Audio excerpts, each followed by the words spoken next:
Welcome to Across the Gulf Coast, highlighting organizations, events, and people from around our local community.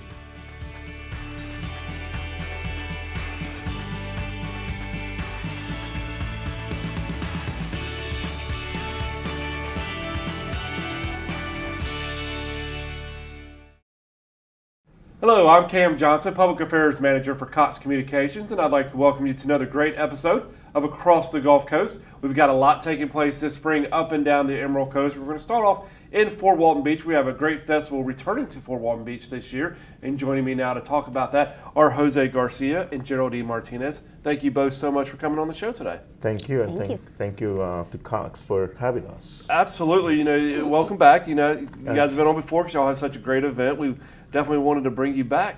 But first, Jose, tell me a little bit about your organization. Tell me kind of what your mission is and what drives you guys every day.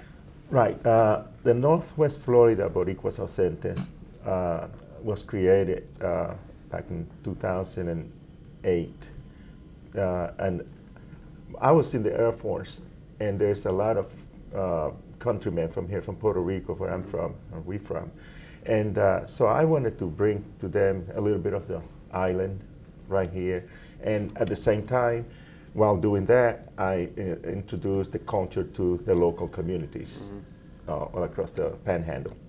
How many years have you been doing it now? Since 2008. Wow. There's a confusion over there about when it started, 2008, and like last year I had number 10 per se because I included the first one that was a beach party per se, but we had all the ingredients, and we had the music, the food, the entertainment, the culture.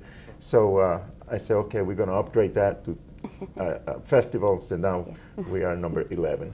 And the name of your organization, does it have a special meaning? Yes, Boricuas Ausentes. Basically, Boricuas is the Indian name, the Taino Indian name for Puerto Ricans.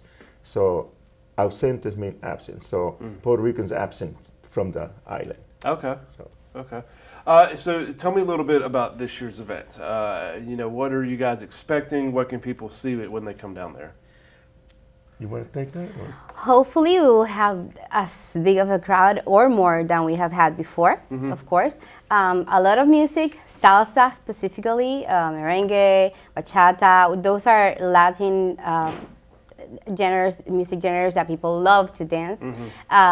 We actually changed the name to Latin Salsa Music Festival this year because when you say Latin Salsa Festival, some people that don't know will say it's a salsa, like a kind of food salsa festival of flavors, you know.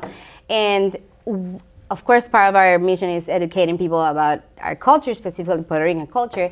Salsa in our country, you dance it. Of course, you cook with it too, but you dance salsa, and it's a beautiful dance, and we love it, and people enjoy it. And whenever you go to the festival, you'll see people dancing and salsa on the landing grounds, and it's just a beautiful thing. So it's taking place at the landing, at the Fort Walton Landing? Yes, as usual, it's been 10 years or more, and for Walton Beach Landing, 10 to 8 every year. And we have around 6 bands that are coming this year and other acts that we're having as well. So it's going to be great entertainment for every age, all the family. What kind of turnout have y'all seen over the years? What kind of response have you seen from the community over the last 11 years, 10, 11 years? That is very interesting because, like for example, the first event that I did that led to the Latin Salsa Music Festival was at the beach, and I really didn't expect as many as maybe 200 or 300 people from the bases and local community. We had over 500 people there. Wow. It was a 500 people beach party. And that was at the time, right? And that was at the time where communication was not there. Still, you know, we feel that if we could advertise it better, you know, we could get that much bigger. But the event moved to the landing the year after. And from there, we went from 1,000 to 2,000 people the first year, and then to today, we can bring as many as 5,000 people. Wow. And they're not just locals, right? You bring in from across the area? Exactly. We come. I've had people come from New Orleans. Wow.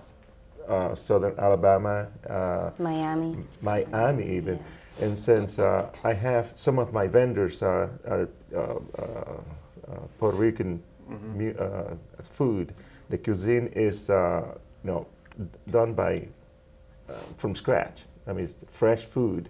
And there's a fellow from Fort Lauderdale that comes, and he hasn't missed it since he started in 2000. And the first time he came over here in 2009, 10. Yeah. That's great. That's a great testament to y'all when they keep coming back year after year. Yes. That shows you that you're doing something right. That's a long Yeah, way. the gesture that Jose had of having that beach party was great because all we had was like Latin nights here and there, but everybody was longing for something bigger, and that beach party left everybody wanting some more. Yeah. So definitely when a festival of the proportion that he has done was made, people were coming, and every year, hey, you got to come to the festival, you got to come, and more people have been coming from even further places. So that's even something that he needs to be so super proud of. Absolutely, absolutely. That's a great thing you've brought to this community. Got about 20 seconds left, but I do want to one more time mention the location, the date, and the cost of the event. Right. Well, it's completely free. You can't beat that. We do take. We do have a organization that we like to help, and that's the My Kids, and it's a very good organization. I like everybody to go there to www.mikids.org and see about them. But it's going to be at the landing. It has been there since 2009. It's from 10 till 8 p.m.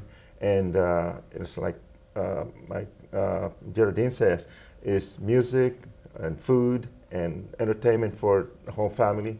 And so there's always, a place to be. Yeah. Well, I thank you both so much for coming on the show today. We really appreciate it, and good luck with this year's event. Thanks to Cox again. Absolutely, Yeah. absolutely.